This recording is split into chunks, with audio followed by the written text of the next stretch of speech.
Perkenalkan, nama saya Eno Aditya, SNIM 2018-53019. Di sini saya akan menjelaskan tentang audit sistem informasi berbasis komputer. Jadi di sini itu sifat pemeriksaan. Asosiasi Akuntansi Amerika mendefinisikan audit itu sebagai sebuah proses sistematis untuk mendapatkan dan mengevaluasi bukti mengenai pernyataan atau transaksi yang bernilai ekonomi dan memakai hasilnya untuk kepentingan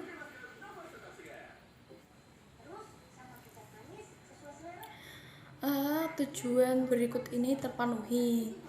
1. Perlengkapan keamanan melindungi, perlengkapan komputer, perlengkapan program komunikasi, dan data dari akses yang tidak sah,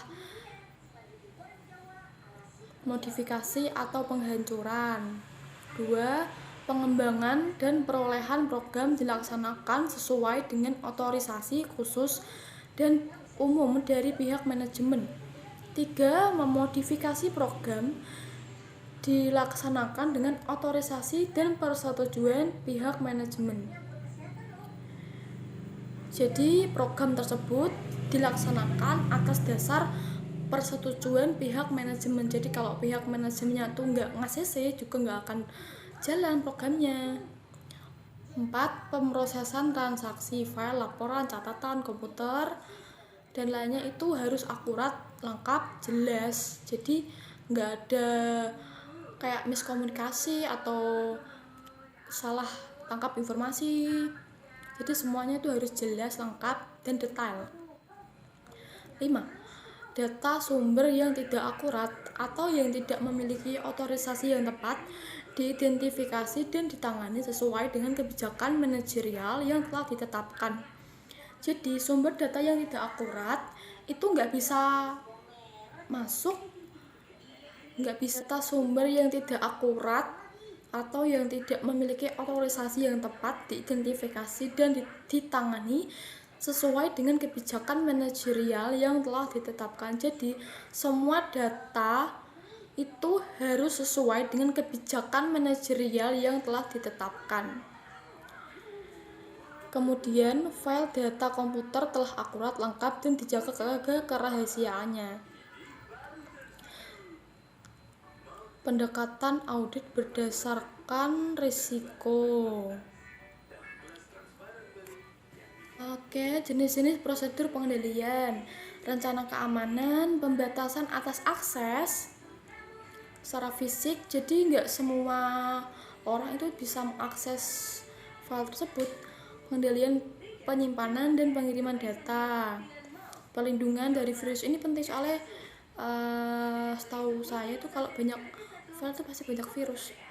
Menggunakan firewall, rencana pemulihan dari bencana. Jadi kalau misal terjadi hal-hal yang tidak diinginkan, kita masih punya planning B. Pengendalian penyimpanan dan pengiriman data seperti enkripsi. Prosedur perlindungan dari virus ini penting soalnya itu kalau terjadi penyimpanan dan pengiriman data, prosedur perlindungan dari virus. Jadi ini penting. Karena semakin banyak file itu semakin banyak virus. Menggunakan firewall, rencana pemulihan dari bencana. Jadi kalau misal terjadi hal-hal yang tidak diinginkan itu kita masih punya rencana B. Menggunakan firewall, rencana pemulihan data, pemeliharaan, pencegahan, asuransi sistem informasi. Prosedur audit tinjauan atas sistem. Menginspeksi lokasi komputer. Wawancara dengan personil sistem informasi mengenai prosedur keamanan. Jadi ada jenis-jenis kegiatan audit internal. Audit keuangan itu mereka memeriksa keandalan dan integritas catatan-catatan akuntansi, baik itu informasi keuangan ataupun operasional. Jadi mereka itu mengelola dan memeriksa kebenaran laporan-laporan tersebut, apakah sesuai dengan prosedur perusahaan ataupun tidak. Kemudian ada juga audit sistem informasi. Mereka itu melakukan tinjauan atas pengendalian SIA untuk menilai kesesuaian dengan kebijakan yang berlaku. Jadi mereka itu menjaga efektivitas aset perusahaan. Kemudian ada audit operasional atau manajemen, yaitu mereka itu berkaitan dengan penggunaan secara ekonomis dan efisiensi sumber daya, serta pencapaian sasaran dan tujuan yang telah ditetapkan. Jadi di sini mereka itu di komputer. Jadi semua lokasi komputer itu bisa dideteksi. Jadi kalau ada sebuah kecurangan atau hal yang tidak diinginkan itu masih terdeteksi. Wawancara dengan personil sistem informasi mengenai prosedur keamanan. Ini penting karena sebelum pihak keamanan itu menjaga file tersebut itu harus digali dulu latar belakangnya. Jadi enggak menginspeksi lokasi komputer. Jadi komputer-komputer yang terdapat file-file perusahaan tersebut itu terdeteksi lokasinya. Wawancara dengan personil sistem informasi mengenai prosedur keamanan. Meninjau kebijakan dan prosedur, memeriksa kebijakan asuransi apabila terjadi bencana atas sistem informasi. Ini penting karena apabila terjadi hal-hal yang tidak diinginkan itu masih ada tunjangannya. Memeriksa daftar akses sistem, memeriksa secara pemulihan dari bencana. Prosedur audit, uji pengendalian. Mengamati prosedur akses ke komputer, memverifikasi bahwa terdapat pengendalian dan pengendalian tersebut berfungsi seperti dengan yang diharapkan. Jadi prosedur akses lokasi ke komputer itu harus diamati karena ini merupakan suatu hal yang penting. Jadi harus diamati, memverifikasi bahwa terdapat pengendalian dan mengamati prosedur akses ke lokasi komputer. Jadi para pihak pengendalian itu mereka harus mengawasi semua akses ke lokasi komputer agar tidak terjadi hal-hal yang tidak diinginkan. Memverifikasi bahwa terdapat pengendalian dan pengendalian tersebut berfungsi seperti dengan yang diharapkan. Jadi semuanya itu harus terencana sesuai prosedur. Menginvestigasi berbagai kesalahan atau masalah untuk memastikan mereka ditangani dengan benar. Jadi mereka itu bekerja harus sesuai dengan kebenaran. Kenyataan di lapangan, memeriksa berbagai uji yang sebelumnya telah dilaksanakan. Pengendalian penyeimbang, kegiatan yang baik dalam hal personalia, penggunaan pengendalian secara efektif, pemisahan pekerjaan yang tidak boleh disatukan. Jadi di sini setiap pekerjaan dalam sebuah perusahaan itu sudah dibagikan, sudah diserahkan ke divisi masing-masing. Jadi tidak boleh ada pengendalian penyeimbang, kebijakan yang baik dalam hal personalia, penggunaan pengendalian secara efektif, pemisahan pekerjaan yang tidak boleh disatukan. Jadi semua proyek itu sudah dibagi dalam divisi masing-masing. Jadi tidak boleh ada pekerjaan yang disatukan, yang dicampur adukan.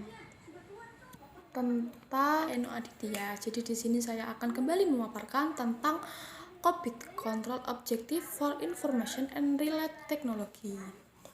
Pertemuan ke-5.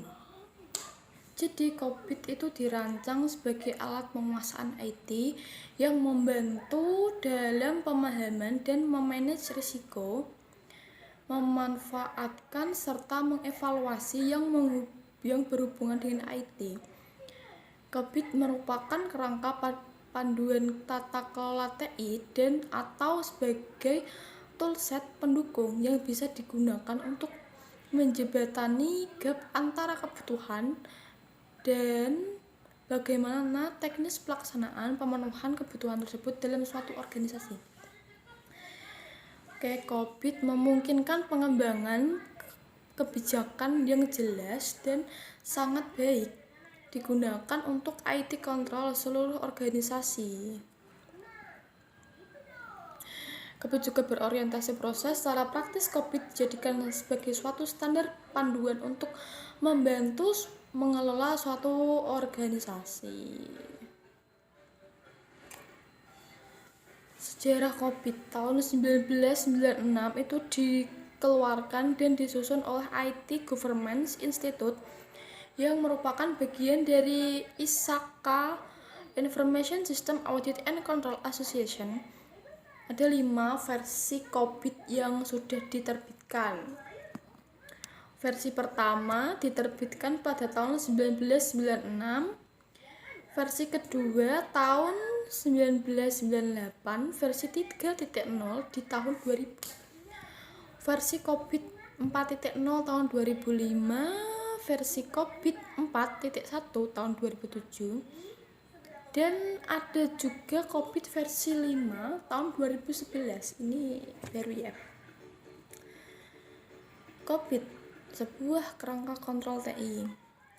Visi COVID sebagai model untuk penguasaan IT. Misi COVID melakukan penelitian dan mengembangkan, mempublikasi dan mempromosikan terhadap kontrol objektif dari teknologi informasi yang secara umum diterima di lingkungan internasional untuk pemakaian sehari-hari oleh manajer atau auditor.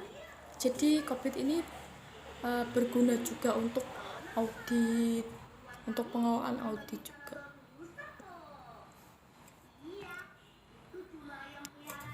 Di sini ada audit framework, IT research, dari LED, data, information system, teknologi, fasilitas, human resource. Jadi di IT research ini diperlukan data, sistem informasi, teknologi, fasilitas, dan human resource, orangnya, manusianya. Untuk di bagian itu kan menuju ke IT proses ya. Itu di sini dibutuhkan plan and organize, perencanaan dan orang. Acquire and implement, pengadaan dan implementasi. Deliver and support, pengantaran dan dukungan. Ini penting karena di sebuah proses itu harus ada dukungan dan support untuk menjalankan kegiatan tersebut. Monitor and evaluate, pengawasan dan evaluasi di sini juga penting karena pengawasan itu diperlukan untuk meminimalisir kesalahan-kesalahan yang akan terjadi. Kemudian menuju ke business recruitment. Di sini ada efektivitas, efisiensi, confidentiality, integrity, availability, compliance, information, dan kehandalan informasi.